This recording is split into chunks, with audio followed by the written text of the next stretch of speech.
നമസ്കാരം. മൂന്നാം മോദി സർക്കാരിന്റെ മൂന്നാം നരേന്ദ്രമോദി സർക്കാരിന്റെ മൂന്നാം ബഡ്ജറ്റിന് ഇനി വിരളിലെണ്ണാവുന്ന ദിനങ്ങൾ മാത്രമാണ് അവശേഷിക്കുന്നത്.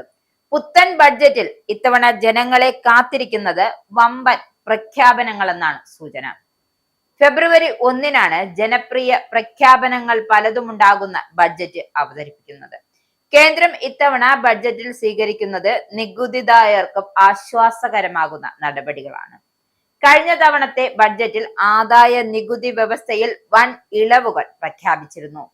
12 ലക്ഷം രൂപ വരെ വാർഷിക വരുമാനമുള്ളവരെ ആദായ നികുതിയിൽ നിന്നും ഒഴിവാക്കി. ഇതിനു പുറമെ ശമ്പള വരുമാനക്കാർക്ക് 75,000 രൂപയുടെ സ്റ്റാൻഡേർഡ് ഡിഡക്ഷനും അനുവദിച്ചു. ഇത്തവണത്തെ ബഡ്ജറ്റിൽ വിവാഹിതരായ നികുതിദായകർക്ക് വലിയ നികുതി ഇളവുകൾ നൽകാനാണ് കേന്ദ്ര സർക്കാർ പദ്ധതി ഇടുന്നു എന്നാണ് റിപ്പോർട്ട്. ധനകാര്യ മന്ത്രാലയം തയ്യാറെടുക്കുന്ന ഓപ്ഷണൽ സംയുക്ത നികുതി വ്യവസ്ഥ അനുസരിച്ച് ഭർത്താവിനും ഭാര്യയ്ക്കും ആദായ നികുതി റിട്ടേൺ ഒരുമിച്ച് ഫയൽ ചെയ്യാൻ അവസരം ലഭിക്കും. ഒറ്റ വരുമാനമുള്ള കുടുംബങ്ങൾക്ക് ഈ മാറ്റം ഏറെ പ്രയോജനകരമാകുമെന്നാണ് വിദഗ്ധർ അഭിപ്രായപ്പെടുന്നത്. നിലവിൽ വരുമാനമില്ലാത്ത പങ്കാളിയുടെ നികുതി ഇളവുകളും ആനുകൂല്യങ്ങളും ഉപയോഗിക്കാൻ കഴിയാതെ വരുന്നത് ഉയർന്ന നികുതി ഭാരത്തിന് കാരണമാകുന്നുണ്ട്. നിലവിലെ നികുതി സമ്പ്രദായം അനുസരിച്ച് വിവാഹിതർക്കും അവിവാഹിതർക്കും നികുതി അടയ്ക്കുന്നതിൽ പ്രത്യേക ഇളവുകളൊന്നുമില്ല.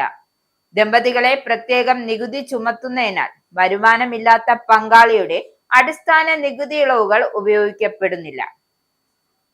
കുടുംബത്തെ ഒറ്റ സാമ്പത്തിക യൂണിറ്റായി കരുതി സംയുക്ത നികുതി ഫയലിംഗ് അവതരിപ്പിക്കണമെന്ന നിർദ്ദേശം ഇൻസ്റ്റിറ്റ്യൂട്ട് ഓഫ് ചാർട്ടേഡ് അക്കൗണ്ടന്റ്മാർ നിർദ്ദേശിച്ചിട്ടുണ്ട്.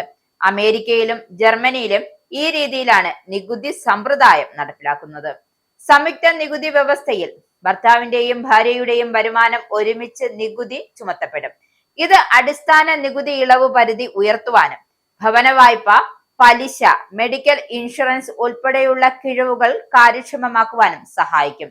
രണ്ട് പങ്കാളികൾക്കും വരുമാനമുണ്ടെങ്കിൽ പ്രത്യേകം സ്റ്റാൻഡേർഡ് കിഴിവുകൾക്ക് അർഹത നേടാനാകും. സർചാർജിൽ ഇളവ് നൽകുവാനും സർക്കാർ ആലോചിക്കുന്നുണ്ട്.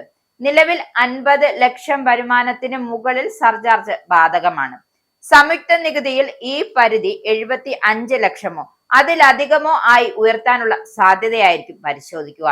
ഇത് ഉയർന്ന നികുതി സ്ലാബിൽ ഉൾപ്പെടുന്ന കുടുംബങ്ങൾക്ക് ഈ നീക്കം വലിയ ആശ്വാസം നൽകുന്നതാണ്.